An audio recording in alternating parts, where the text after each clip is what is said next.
I'm baking a cake today, so I am just making my frosting.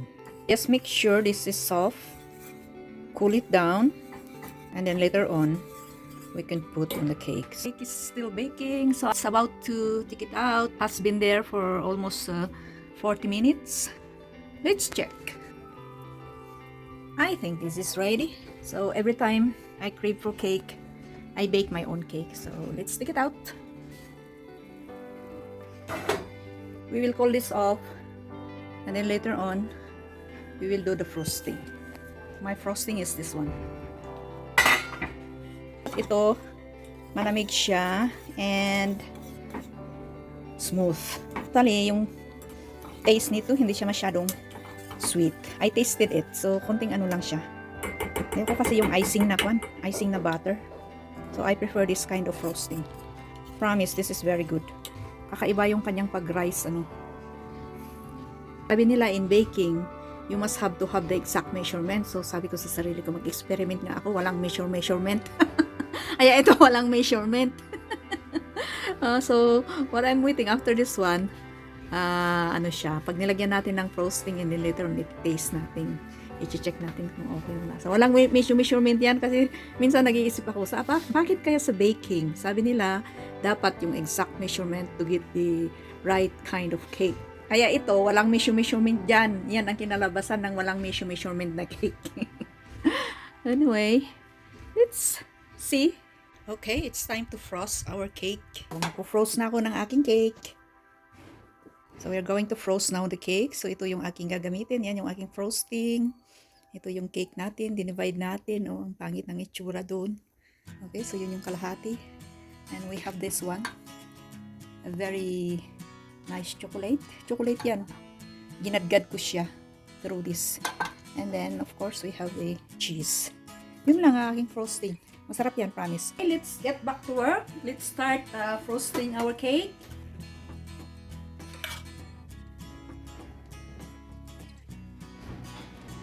Lagyan muna natin.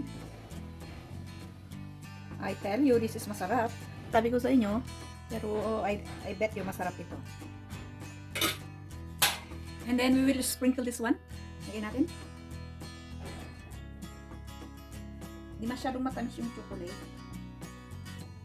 Kasi ito na yung kanyang pinaka-sweetener. Yung aking grenade na chocolate. Chocolate ito na hindi masyadong matamis. And then, I don't want my cake to be contaminated with the normal flora in my hand. You know, this normal flora, these are the good bacteria. Nagiging bad if we live outside. Okay? So, ilagay na natin itong kalahati. Lagay na natin doon. Okay? Tapos, we will put the rest of the frosting. Hindi pantay yung aking cake. So, I'm going to use the spatula. Ano lang sa gilid para pag nilagay natin yung ating cheese,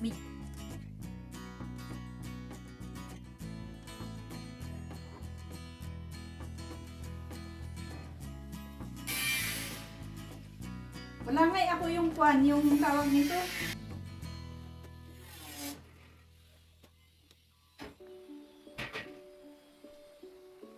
This is very good. Yummy. We have to scrap the leftover. Yummy.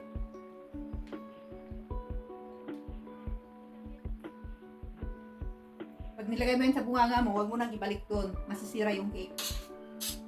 And at the same time, hygiene in cooking. Diba? The cake was very good. Okay, let's put out the cheese. Ito yung ating cheese. Let's top it with our dito sa ating cake. Dito toppings.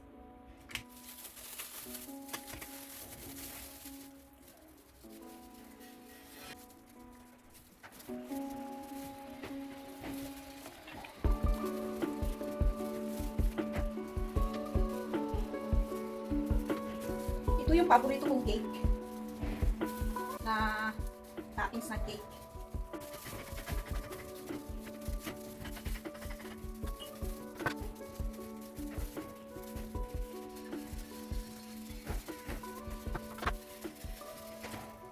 aking cake. So ito yung finished product ng ating cake na ginawa ngayon. And this is my favorite kasi masarap ito. And I love it. Hindi siya matamis. Doon sa nilagyan natin ng chocolate, 'di ba? Halo-halo. So yan, nilagyan ko ng maraming cheese. So ayan siya, oh. Hindi ko nilagyan ng cheese yung gilid niya. Ayan. And this is very good. I-taste natin. Weekends, when gusto kong kumain ng cake, uso-uso kasi yung baking ngayon. And also when you go at the yan sa mga shopping center, sa mga kainan, maraming display ng cake na nakakalula yung mga itsura. Pero ako, ayaw ko ng frosting na butter and sugar. I don't like that. So every time na gusto kong kumain, ako ay nagbe-bake, and this is one of my favorite cake na ginagawa, yung cheesecake. And malambot ito. It's very good. So taste natin. Sabi ko nga walang measurement, pero okay naman yung cake. Nakuha natin yung measurement pa rin kahit hindi ko siya mineasure, kasi sabi ko subukan lang kung okay siya, pero okay naman. Kasi i-check din kasi natin yung consistency ng butter natin bago natin i-bake. So ayan. Hindi nalagyan ng cheese yung kanyang gilid. It's a cheesy cake, as you can see. Ang ginamit kong cheese dito is yung Edin. Masarap kasi yung Edin. Yung original ha, hindi siya yung melted na kwan. Cheesy cake. So sa gitna, nilagyan ulit natin ng kwan, ng frosting, at saka yung grated chocolate. So yung butter natin at saka yung timpla ng ating frosting, it's not so sweet. At saka yung oil na ginamit natin is olive oil. Yung itlog, sinubrahan ko rin yung itlog, kaya malambot yung ating cake. Ubus na. Buti na lang, meron tayong reserve dito. May extra. O ayan, naubos na yun, pero may extra tayo.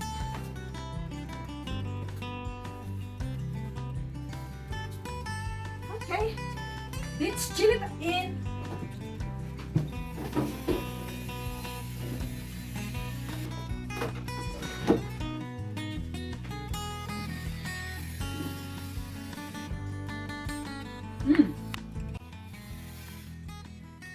Very good.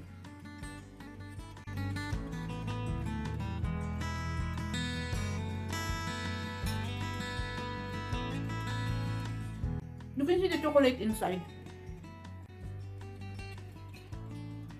It's very soft.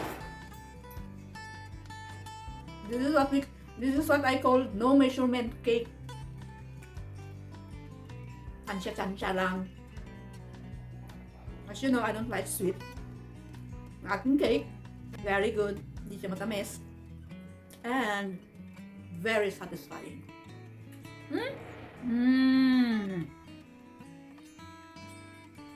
Yan. I don't worry about diabetes. Siyempre kakain lang ako ng isang slice. Kasi alam ko yung niluto kong cake, hindi siya matamis. Olive oil ang ginamit nating oil. But eat in moderation. You can eat cake every day, but eat in moderation. I love cake. I love chocolate. There's a chocolate, grated chocolate inside. Sarap.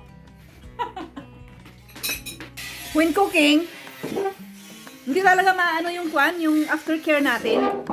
Pag ako'y nagluluto, ang dami-daming gamit na huhugasan. Because I do not repeat using the same, yung mga utensils. Lalo na kung ako'y nagtitaste, nilagay ko sa bunganga ko. Hindi ko na yung gagamitin. Kunyari, spoon. Nagtaste ako, ginamit ko. Hindi ko na ulit gagamitin. Kukuha ulit ako ng bago. So, after my cooking, dami-daming huhugasan. Kaya ako, nagsisipag maghugas din. Okay, so aftercare na tayo. Ayan, yung ating huhugasan ngayon. Kaya ako masyadong yung baking sa bread kasi matrabaho yun. Mas matrabaho ang bread. Pag tayo ay nagbe-bake ng bread, kailangan natin ng muscle. Kaya hindi ako masyadong, I'm not so keen in baking bread. Most of the time, I cook cake. And of course, yung mga ulam-ulam ganon. I love cooking. This is my hobby. So that is my favorite cake actually. Pero ito, pinaglaruan ko na naman yung cake na to. Sabi ko, no measurement cake. Kaya hindi ko alam yung measurement kung ilang cups yung nilagay ko. Probably more than 1 cup. O yung, basta no measurement cake. Ang chinek ko lang is the consistency of the cake. So that's it. So this is what I do. Thank you for watching. Bye!